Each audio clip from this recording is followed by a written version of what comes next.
Hi everybody and welcome back to my backyard once again. Today we're gonna check out the new Sub250 OasisFly35. Finally, they decided to make a 3.5 inches Sub250. In the box you get two sets of HQ 3.5 by 3.5 by 3, a thin rubberized battery strap, 3D printed side covers for the drone, stickers and manuals. In the other accessory box there is a bag with a ton of hardware. You get a ton of extra screws and standoffs, camera mounts for 3 or 4 or analog, a spare battery pad, hexagonal key, the USB-C adapter to connect to the flight controller, landing feet and sticky landing pads. And lastly, two very short cable if you use O3 or O4.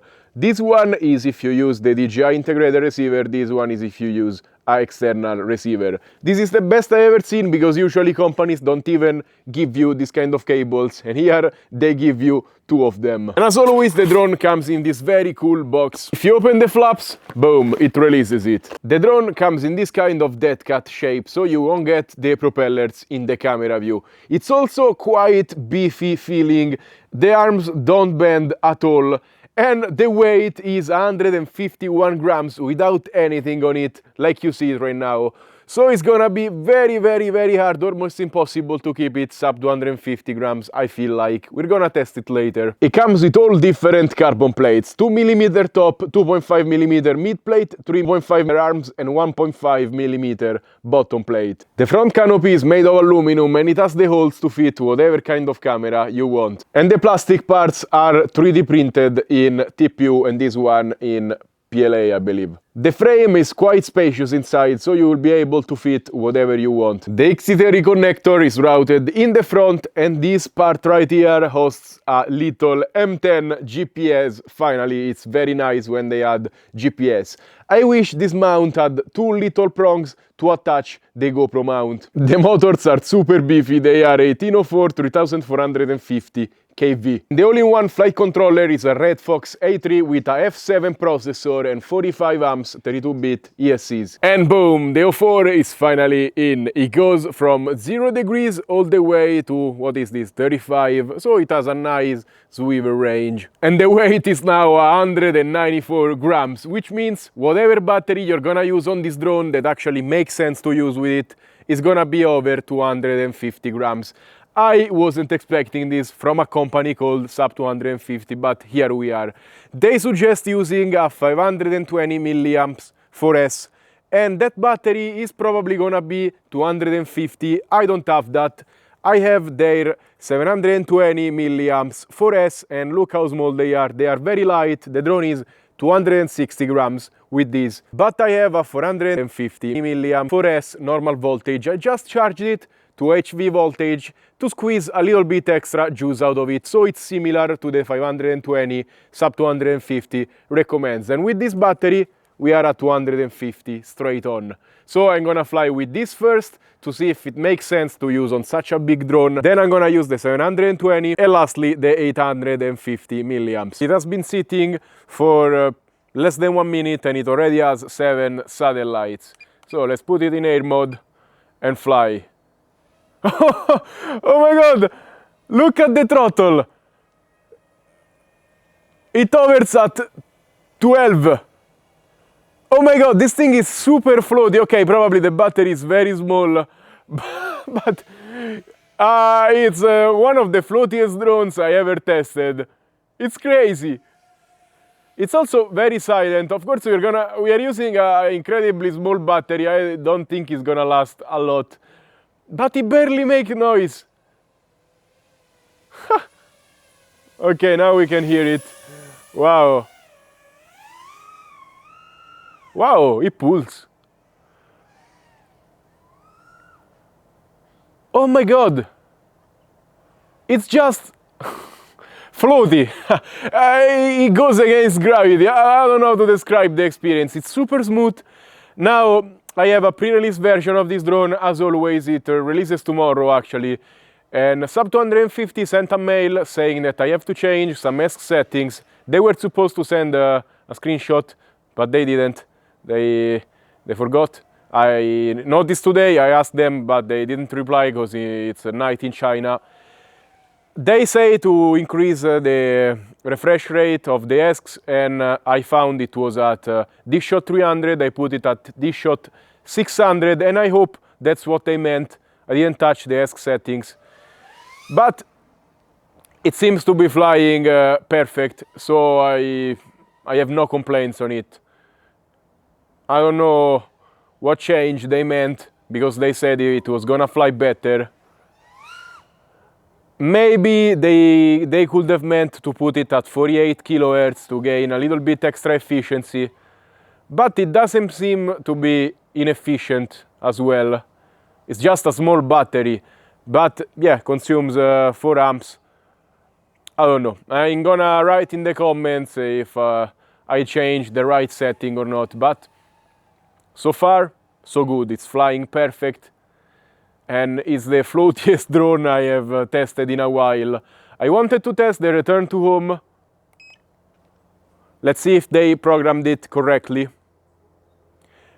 I see that voltage going down. I don't like it. I probably have to come back.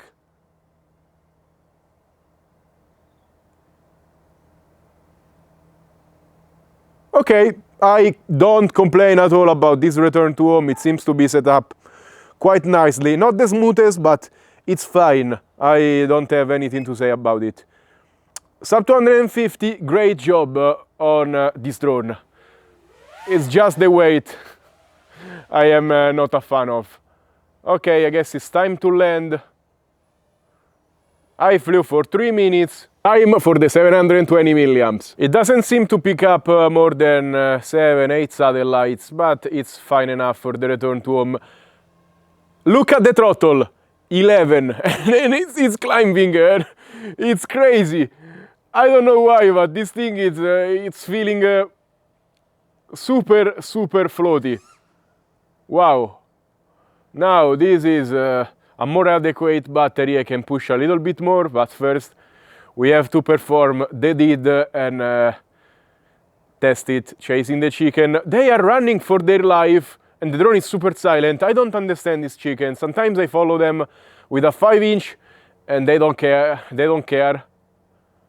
Look, I don't know, maybe the drone is colored blue and they can see blue. I have no idea, but look. Okay, let's do a speed run. 120 maximum I saw, which is not bad for such a tiny drone. If you pull, it pulls, but also the motors are big. If you fly slowly, they are kind of efficient, but if you push, they consume everything you got. So probably this drone is better off with a bigger battery, even a 1000, 1200 milliamps. It's gonna be more up the alley of this drone. Since it's not gonna be sub 250 anymore, you are better off with a bigger battery. But tuning wise, it feels, oh! It feels incredible. Wow. It's super zippy, crazy. It's really a joy to fly. And it doesn't make much noise. It's still very controllable, but also very floaty. Wow, I love this drone, really. If it wasn't for the fact that it's not sub 250, I wish it was 20 grams lighter, even 15, and I would be amazed by it. And probably it will go on my backpack. And this is not going on my backpack just because it's heavier than it should be. And it's a shame, because it could be maybe one of the best 3.5 inches flight-wise I have tested. I would say it's even better than the 6S ones, just because it feels very zippy, just like those, but you are not carrying the extra weight, and they feel too much. This one feels a lot, but it's still very controllable. Oh! For sure, you need to get accustomed to the throttle, because it pulls up much earlier than you are used to if you fly other drones, since it's so floaty, or maybe use much bigger batteries.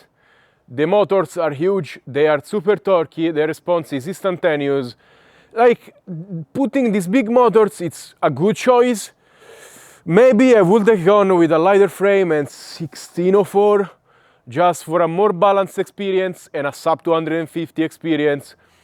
But I'm happy I am trying this drone because I am liking the huge motor it has on it. They feel different and exciting from what I'm used to. The hang time, it's crazy. Wow. You just need to compensate for the early throttle release. Wow. The tuning is also spot on, precise. Like, this would be the perfect drone if it was lighter. That's it. It has a GPS. It needs to come with a mount for a naked GoPro if you want it. Okay, I have to land. We have been flying for 4 minutes. Time for the 850 milliamps. It still hovers at a very low throttle. It feels better with this bigger battery, more adequate. Yeah, it feels different but very good. Like, it's very connected, very quick. Whatever you do, it snaps into it. These motors have a ton of control. Man, I am pissed that this drone is a little bit too heavy, because it would have been incredible. And it still is incredible if you don't care about the 250 grams. I can totally recommend this drone. I just wish, in my case, it was lighter, because I like to see these drones at 150, 160 is the maximum I like. But still, very good job. It's just a company called Sub250 should make Sub250 drones. The other companies can make this drone, I will not be this salty about it, still a little bit, but a company called Sub250, it's pointless to go this heavy. And they even asked me, because a lot of companies ask me suggestion on what drones to make next, and every time, to every company I say, make a Sub250 3.5, because it's gonna be incredible. You see how it's flying, this thing is really a great experience, but it's not Sub250. And I have said it 10,000 times in this video, but I want to get the point across. The company that makes this drone, and it's 160 grams without battery, makes the perfect drone if it flies this good, and that's it. This drone is a little beefier, so if you go fly maybe in a bando, I don't know, it's gonna be a little bit more resistant, so you have that. If you are a beginner, maybe it's a good drone, because it's a little bit more forgiving if you start crashing. It flies very good. Actually, I would say it flies very, very similar to a 5-inch. It's even a little bit more zippy than a 5-inch, just because it's so light yet so powerful. So there is a lot to like about this drone.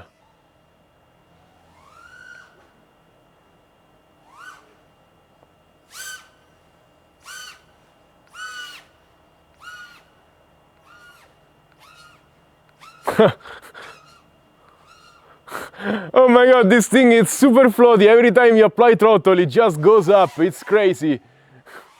Okay, time to land. Yeah. Wow. Okay. 4 minutes and 40 of flying. And it's time for my final opinion on this Sub250 OasisFly35. I am very impressed with this drone. I didn't expect it to fly this good, but it feels very refreshing, very snappy, super floaty. It defies gravity, and it's really, really the tuning on point. So I like it a lot. It's also very sturdy, nice looking. It has a GPS on the top. So really there is a lot to like. The only thing I don't like is the weight, and it's my biggest drawback of this drone and my deal breaker, because I wish it was sub 250 with a battery that makes sense to put on it, because 450, 520, it's a little bit too small to really use it as it's intended to. If you wanna go a little bit longer range, you cannot use those small batteries. So if you don't care about being sub 250, this drone is amazing and I suggest it. If on the other hand you care about the weight, probably this is not the drone for you. And as a bottom line, I will say again that a company called Sub 250 should focus solely on making sub 250 drones, and they should make the lightest drones in the industry. Instead, most times they make kind of the heaviest.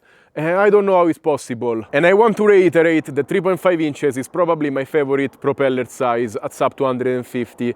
And the first company who's able to make a drone that weighs 130, 40, maybe even 50 grams, has a GPS, no jello, and flies this good, will make the perfect drone, and it will be my favorite. I will be suggesting to everybody.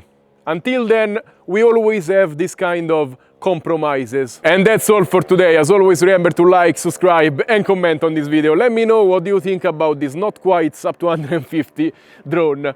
If you want to buy something, check out the links in the description below, because clicking on them you help my channel a lot, and also you will find discounts. Thank you so much, stay safe and happy flying. Bye!